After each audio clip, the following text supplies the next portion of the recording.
Pernah ngerasa frustrasi banget karena udah berminggu-minggu, bahkan berbulan-bulan nungguin teknisi internet datang? Kamu nggak sendirian. Nah, kali ini kita bakal bongkar alasan sebenarnya di balik semua penundaan itu. Dan yang paling penting, gimana cara cerdas buat maju di antrian, tapi tetap legal ya.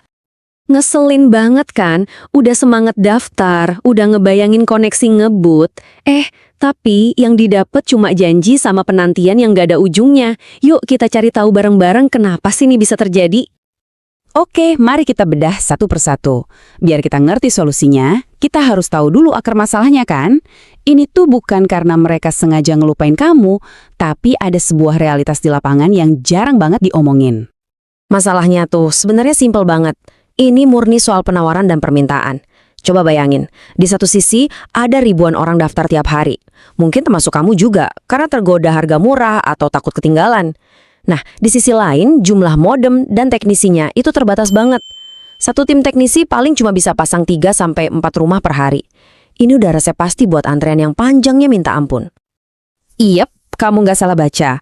Gara-gara ketidakseimbangan yang barusan kita bahas, nunggu sebulan penuh buat pemasangan itu sekarang udah dianggap hal yang wajar loh. Jadi kalau kamu baru nunggu 2 minggu, secara teknis itu sebenarnya masih tergolong cepat loh buat kondisi sekarang. Nah, pas lagi frustasi-frustrasinya nunggu gini, biasanya suka muncul tuh tawaran yang seolah-olah jadi jawaban dari semua doa. Sebuah jalan pintas yang kedengerannya menggiurkan banget. Pernah nggak dapet tawaran kayak gini? Dari oknum yang ngakunya sales atau teknisi. Wah, kedengarannya mantap banget kan? Masalah beres, cuma modal 300.000. Tapi, tunggu dulu. Sebelum kamu transfer uang itu, kamu wajib tahu apa yang sebenarnya lagi kamu hadapi. Yuk, kita lanjut dan lihat kenapa jalan pintas ini sebenarnya adalah jalan buntu yang super bahaya. Ada beberapa resiko serius yang benar-benar harus kamu pertimbangkan. Ada 3 skenario paling buruk yang bisa kejadian. Pertama, kamu bisa aja ditipu mentah-mentah. Uang melayang, internet nggak ada. Kedua, seandainya beneran berhasil dipasang, statusnya itu ilegal. Begitu kantor pusat tahu, koneksi kamu bakal langsung dicabut. Dan yang ketiga, ini bagian teknisnya. Sistem mereka itu bisa mendeteksi kalau ada beban berlebih. Nah, pas tim audit pusat turun tangan, akun-akun siluman kayak punya kamu inilah yang bakal diputus pertama kali, tanpa pemberitahuan apa-apa. Biar makin jelas ya, mari kita samakan persepsi. Yang kita omongin di sini itu adalah sogokan. Uang yang kamu kasih dengan niat spesifik buat motong antrian. Aktivitas kayak gini itu dilarang keras dan ilegal menurut prosedur perusahaan. Tapi jangan salah kaprah, ini beda banget sama yang namanya biaya material. Contohnya, rumah kamu butuh tiang besi tambahan biar sinyalnya bagus. Nah, bayar teknisi buat beli material itu wajar dan sah-sah aja.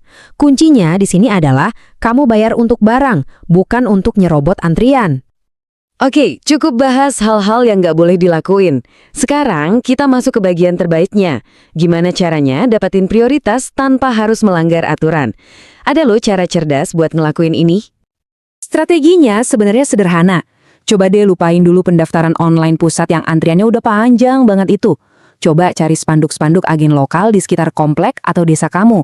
Hubungi nomor mereka dan tanyakan satu hal paling penting. Mas, Mbak, ada stok modem di tangan nggak? Kalau jawabannya iya, langsung daftar lewat mereka. Logikanya simple banget. Para agen atau mitra lokal ini kan punya target penjualan. Jadi, kalau mereka kebetulan punya stok modem yang siap pasang, ya jelas mereka bakal memprioritaskan pelanggan yang daftar langsung ke mereka biar targetnya cepat tercapai. Kamu bantu mereka, mereka bantu kamu. Ini adalah situasi saling menguntungkan yang sejalan sama sistem mereka. Jadi, coba ingat kutipan ini ya. Kalau kamu punya uang lebih, mendingan pakai buat sesuatu yang nyata dan bermanfaat, kayak beli tiang yang lebih bagus. Ini bukan cuma sah, tapi juga bakal bikin kerjaan teknisinya lebih gampang, dan mereka pasti bakal berterima kasih sama kamu. Ini cara positif buat ngebangun hubungan baik. Jadi, setelah melihat semua ini, kita sampai pada sebuah pilihan kan? Pilihan antara mau bersabar dan cerdas, atau mau ambil risiko yang bisa berakibat fatal buat koneksi dan juga dompet kamu. Pada akhirnya, pertanyaannya balik lagi ke kamu. Emangnya sepadan, pengen dapat internet 1 atau 2 minggu lebih cepat, tapi risikonya kehilangan uang sepenuhnya, dan bahkan kalau terpasang pun, koneksi kamu bisa diputus kapan aja. Pilihan cerdas itu selalu ada di tangan kita.